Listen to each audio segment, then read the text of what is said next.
sebagai pemimpin di divisi dewasa pada sore ini dengan judul LA Myxoma. Hari ini kita akan bahas mengenai LA Myxoma mulai dari etiologinya, patofisiologinya, sampai teknik pembedahan. Jadi untuk pendahuluan, jadi LA Myxoma ini merupakan suatu penyakit yang sangat jarang. Kita tahu bahwa penyakit keganasan pada jantung itu kasusnya sangat sedikit. Nah, di antara sekitar 75% itu keganasan pada jantung itu bersifat benign. Dari 75% yang benign itu, 50%-nya itu adalah LA myxoma. Sedangkan sisanya 25% itu biasanya ganas, itu jenisnya biasanya sarkoma. Nah, jadi di sini insidennya sangat kecil. Jadi dikatakan itu hampir 0,17 sampai 0,19% dari populasi. Jadi diibaratkan antara 1 sampai 1,5 kali pada 1 juta populasi. Di sini untuk predileksinya, untuk LA myxoma itu sendiri itu paling sering ditemukan pada perempuan dengan perbandingan 2:3. Jadi kini untuk gejala yang ditimbulkan oleh LA myxoma itu sangat tergantung pada ukurannya dan lokasinya. Jadi untuk saat ini masih tindakan pembedahan menjadi pilihan utama untuk tata laksana daripada LA myxoma. Jadi biasanya pada LA myxoma di sini itu untuk biasanya muncul pada usia 5 sampai dekade ke-6. Jadi biasanya pada orang-orang Parubaya, di mana dengan predileksinya yaitu adalah perempuan. Tapi pada beberapa kasus LA myxoma ini ada yang bersifat familial. Jadi dikatakan bahwa sebagian besar LA myxoma itu bersifat sporadik, akan tetapi sekitar 5% itu bersifat autosomal dominan. Jadi bisa menurun pada anggota keluarga. Biasanya dia kaitan dengan adanya mutasi daripada gen yang disebut dengan PPKK1A. Jadi di sini terjadi yang mutasi autosomal dominan. Biasanya kalau kita mencurigai orang dengan familial, biasanya LA myxoma timbul pada usia muda. Jadi biasanya pada usia muda, tumornya hanya tidak satu, jadi multiple. Bisa selain di ruang LA, bisa di RA, ataupun di ventricle. Kemudian juga kalau setelah tindakan pembedahan pada kasus familial ini, tingkat rekurensinya sangat tinggi. Jadi setelah dilakukan tindakan pembedahan, bisa timbul suatu myxoma baru di tempat yang baru atau residif. Kemudian ini berhubungan dengan suatu sindrom yang kita sebut dengan Carney complex. Nah, Carney complex di sini biasanya ditandai dengan adanya brown makula yang berwarna kecoklatan. Nah, ini biasa disebut dengan brown pigmentation pada wajah. Kemudian juga ada cutaneous myxoma sampai pada fibroadenoma yang bersifat myxoid di kulit. Nah, biasanya kalau pasien-pasien dengan Carney complex di sini itu bisa ada, iya penting, iya, ya. Jadi fibroadenoma myxoid mamae. Jadi biasanya di sini pada pasien-pasien yang seperti ini dicurigai mungkin ada myxoma. Nah, ini untuk Carney complex-nya. Jadi ini contohnya, jadi wanita muda paruh baya dari Bangladesh, ini kita temukan multiple myxoma. Jadi ada di LA, kemudian ada di left ventricle, right ventricle, kemudian dan ini dicek juga pada anak dari ibu ini. Ternyata didapatkan myxoma juga di RA. Jadi autosomal dominant. Nah, di sini yang khas untuk myxoma yang perlu kita perhatikan adalah myxoma itu letaknya. Jadi biasanya letak daripada myxoma itu letaknya menempel pada septum atrium di bagian fossa ovalis. Akan tetapi tidak memungkiri myxoma ini bisa menempel di sekitar dari fossa ovalis, di septum atrium, di free wall ataupun di patupnya sendiri. Nah, jadi penempelan dari myxoma di sini akan menentukan strategi pembedahan yang akan kita pilih. Tapi yang paling sering adalah lokasinya di atrium kiri, sekitar 10-20% itu di atrium kanan. Sisanya di ventricle. Kalau sudah letaknya di atrium kanan, di ventricle, itu curiga suatu familial atau multisentrik. Jadi bisa aja lebih pada satu besar. Nah, di sini pada penelitian di sini yang dibahas, itu ada satu kasus di mana dapatkan ada yang multiple myxoma pada atrium, dan juga pada ventricle itu hanya pada satu pasien. Ini curiga suatu familial kasusnya. Nah, ini contohnya, ini yang pada left atrium, nah ini pada left atrium, right atrium, dan juga di ventricle. Kalau sudah menemukan lebih pada satu massa, curiga suatu familial dengan tingkat rekurensi yang tinggi setelah tindakan pembedahan. Nah, di sini implantasinya yang tadi saya bilang paling sering di daerah fossa ortalis. Jadi di bagian septum atrium. Nah, ini contohnya dia menempel kemudian dilakukan eksisi.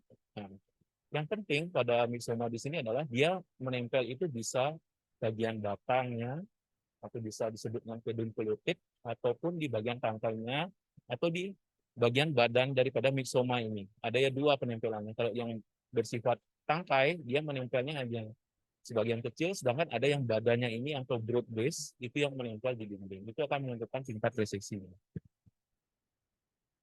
Nah, ini karakteristiknya. Jadi untuk myxoma itu sendiri dibagi menjadi dua, jadi tidak hanya dia jenisnya dia solid, tapi juga ada jenisnya yang kita sebut dengan pilus. Jadi ada dua, polipoid dan pilus atau sesil. Kalau polipoid, dia permukaannya itu rapat. Dia bersifat padat, kadang bisa mengalami kalsifikasi, dan biasanya dia menempel melalui suatu tangkai seperti ini. Sedangkan yang sesil ataupun yang kita sebut dengan yang sering pilus atau sering mengalami fragmentasi ataupun dia sangat rapuh, jadi dia menempel pada badan. Pada bagian yang pilus di sini perlu menjadi perhatian karena nanti pada saat tindakan operasi, manipulasi yang berlebih akan meningkatkan risiko terjadinya fragmentasi, embolisasi. Embolisasi ini bisa ke berbagai macam organ, ke otak, ke ginjal, sampai ke ekstremitas yang mengakibatkan suatu iskemia. Nah, di sini yang perlu diperhatikan, contohnya ini yang polipoid, ini misalnya permukaannya licin, kadang-kadang mengalami kalsifikasi, sedangkan yang pilus di sini dia berbentuk berfragmen-fragmen, sehingga ini sangat mudah rapuh. Jadi hati-hati dalam proses manipulasi, ataupun pasiennya sering mengalami stroke, kemungkinan dia jenisnya ya pilus.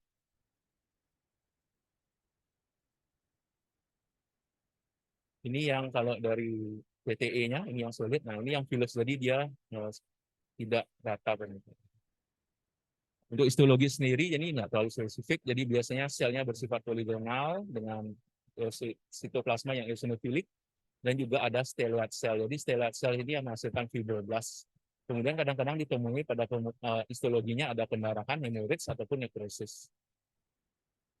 Nah, untuk gejalanya, gejala dari myxoma itu dibagi simpel saja, jadi ada tiga. Satu, gejala yang bersifat obstruktif. Yang kedua, gejala yang bersifat embolisasi. Yang ketiga, itu gejala yang bersifat konstitusional. Kalau obstruksi itu berkaitan dengan mekanikal daripada masanya tersebut. Jadi masanya semakin besar, maka akan mengakibatkan aliran darah itu menjadi terganggu. Jadi bisa saja masa daripada tumor myxoma ini itu menghambat outflow daripada chamber daripada jantung, sehingga mengakibatkan kadang-kadang pasiennya bisa, kalau seandainya pada fase diastul, masa tersebut akan terdorong ke katut mitral. Kemudian pada saat sistol dia akan balik lagi ke left atrium. Kadang suatu tempat proses tumor plot tadi itu tidak lancar, jadi bisa aja dia nyangkut sehingga tidak terjadi aliran darah ke otak sampai pasiennya ada pengeluhan yang disebut dengan simput. Jadi perlu ditanya pada saat anamnesis apakah pernah ada riwayat pingsan, kemudian embolisasi. Yang kedua, embolisasi di sini kita anggap sebagai yang tadi masa yang pilus. Jadi dia embolisasinya lepas, kemudian menghambat otak. Dia bisa saja terjadi defisit neurologis, hemiparesis, kejang, ataupun brain necrosis. Kemudian yang gejala konstitusional. Kalau gejala konstitusional ini berkaitan dengan tumornya. Jadi inflamasi tumor faktornya tadi mengakibatkan adanya sering demam, kemudian atralgia, mialgia, penurunan berat badan. Nah, ini yang gejala paling sering adalah gejala obstruksinya. Jadi pasien bisa jantung singkup atau kematian yang mendadak. Jadi hati-hati. Ini sangat menentukan timing operasinya. Jadi start LA myxome itu bersifat urgent. Jadi untuk walk up, jadi untuk pertama kali LA myxome itu ditemukan pada tahun 1500. Jadi tahun 1500 melalui penemuan postmortem ada massa pada jantung. Nah, tapi setelah 400 tahun kemudian, yaitu tahun 1950-an, itu baru ditemukan teknik untuk mendiagnosis menggunakan ekokardiografi. Jadi dengan teknik ekokardiografi, dengan kemajuannya sampai sekarang, yang penting kita perhatikan adalah ukuran tumornya, lokasi tumornya, dia menempel di mana, kemudian juga apakah ada gangguan pada katutnya. Karena tumor ini pergerakannya bisa keluar masuk di katut mitral atau tumor plot tadi mengakibatkan kerusakan daripada katut mitral. Jadi benturan yang terus-menerus akan mengakibatkan kerusakan daripada katode mitral, baik itu leafletnya ataupun anulusnya yang semakin membesar. Sehingga nanti akan memerlukan strategi operasi. Kemudian ada juga pemeriksaan yang lain, adalah CT scan. Biasanya CT scan untuk mengetahui apakah tumornya ini sudah mengenai organ lain atau infiltrasinya ke organ lain. Kemudian juga MRI menjadi pilihan. Biasanya CT scan dan MRI itu disarankan pada tumor-tumor yang bersifat ganas. Nah, ini berbagai macam contohnya, yang tumor yang tadi yang saya jelaskan pada saat fase diastul, tumornya itu akan keluar, kemudian mendorong daripada katode mitral, sehingga kalau ini terjadi terus-menerus akan mengakibatkan kerusakan pada katode mitral. Kemudian pada fase sistol, tumornya akan balik ke left atrium. Kadang-kadang dia masuk ke left ventricle, tapi tidak balik lagi, sehingga mengakibatkan terjadinya obstruksi, tidak ada aliran darah, kemudian pasiennya bisa sinkup, pingsan, ataupun tidak balik lagi sampai ke meninggal. Makanya sangat perlu diperhatikan untuk timing operasinya. Ini jenis tumor-tumornya. Jadi ini yang melibatkan atrium dan ventricle, kemudian ini tumor yang menempel tidak pada septum, namun dia menempel pada free wall. Jadi tumornya bisa menempel di mana aja, itu tergantung dari hasil temuan ekonya. Jadi di sini di jurnal di sini dari sekitar 56 pasien itu menjalani tindakan yang bersifat elektif. Karena dikatakan bahwa antara elektif dan urgent itu antara mortalitas dan morbiditasnya tidak jauh berbeda. Itu menjadi catatan pada kasus tumor yang tidak pilus ataupun tumor yang tidak menyebabkan adanya stroke. Nah, jadi tindakan atau timing operasinya adalah tidak boleh ditunda. Jadi setelah penegakan diagnosis harus segera direncanakan jam operasi. Jadi ini kategorinya urgent. Nah, di sini intinya adalah strateginya itu adalah hampir sama pada tindakan operasi jantung, tapi di sini yang perlu kita perhatikan tidak boleh melakukan manipulasi secara berlebihan. Jadi pada saat mulai kanulasi, itu kanulasinya harus smooth, tidak ada masalah, karena itu akan meningkatkan resiko terjadinya embolisasi apabila terlalu banyak mobilisasi daripada organ jantungnya. Dan juga sebelum mulai respiran, itu hati-hati, itu resiko atau tendensi terjadinya embolisasi. Untuk approach-nya sendiri, itu ada berbagai macam approach. Nah, ini tergantung daripada surgeon preference-nya. Ada satu surgeon yang memang senang untuk langsung membuka RA, ataupun dia membuka LA melalui Waterstone Group. Nah, ada juga yang biatrial, biasanya pada kasus biatrial ini kita kerjakan pada tumor-tumor yang multiple. Tetapi pada beberapa di studi ini dia banyak dikerjakan secara biatrial. Nah, di sini tumornya itu bisa diakses pertama, yang menjadi catatan kita sebagai dokter bedah, itu misalnya melalui RA. Nah, kita misalnya buka RA, tumornya itu menempel di septum atrium. Nah, yang perlu kita perhatikan dari dinding septum atrium di fossa ovalisnya itu ada tanda khusus. Nah, biasanya di bagian tangkai yang menempel pada septum atrium itu dimple ataupun shrinkage. Jadi sangat berbeda dengan yang sekitarnya. Nah, itu kemungkinan daerah tempat implantasi daripada tumornya. Di sana biasanya pada bagian base-nya itu bersifat fibrotik, jadi akan teraba keras. Nah, jadi jangan takut untuk menjepitnya sedikit, kemudian diangkat sedikit untuk dilakukan eksisi. Jadi catatannya di sini itu eksisi itu kalau yang saya pelajari kayak dari dokterian itu eksisinya bersifat subendokat. Jadi mengambil jaringan sampai bagian subendokat. Ada juga yang bilang sampai dengan margin 5 mm. Ataupun dia mengambil full thickness, jadi semua bagian daripada septum itu diambil, kemudian dilakukan patch. Nah, tapi kalau pada dokter Rian, biasanya dia mengambil subendokat karena kita melakukan eksisi pada ruang jantung itu bersifat terbatas, jadi tidak bisa luas, itu terkaitan dengan jantung sebagai organ yang vital. Nanti dari daerah defek dari eksisi subendokatnya itu akan dilakukan penjahitan kembali. Nah, kemudian kapan kita memilih left atrium. Nah, left atrium kita pilih, kita harus benar-benar tahu. Jadi echo itu harus sangat penting karena akan menentukan tangkai atau itu menempel di mana. Kalau seandainya kita buka tangkainya itu menempel di bagian free wall daripada LA, kemudian kita buka melalui RA, maka akan menyulitkan untuk tindakan eksisinya. Karena pada saat kita akan buka IAS, kita akan langsung ketemu tumornya, sedangkan terhalang oleh tangkai.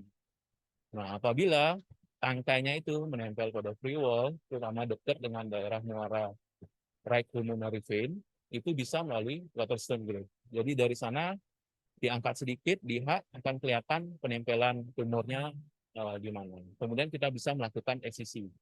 Ataupun jadi tidak ditentukan apakah kita mitral, kita lebih pilih LA atau RA. Jadi dari IAS pun sebenarnya kita bisa untuk tes mitral. Jadi yang menentukan kapan kita pilih LA dan RA itu adalah letak tangkainya untuk memudahkan eksisinya. Tapi ini kembali ke surgeon preference, ada yang lebih milih LA, ada pun yang milih RA. Nah, ini contohnya kalau dia melalui RA, dari RA itu akan kita perhatikan di sini. Nah, ini yang saya bilang tadi, bagian khusus yang perlu kita perhatikan di bagian septumnya. Ini biasanya pada bagian penempelannya ini brimple ataupun shrinkage. Nah, nanti bisa diraba, katanya sih ada fibrotik dan sedikit keras. Nah, kemudian ini yang melakukan eksisi sekitar 5 mm. Jadi dia melakukan eksisi sekitar 5 mm ataupun iasnya diperlebar untuk mengeluarkan tumornya.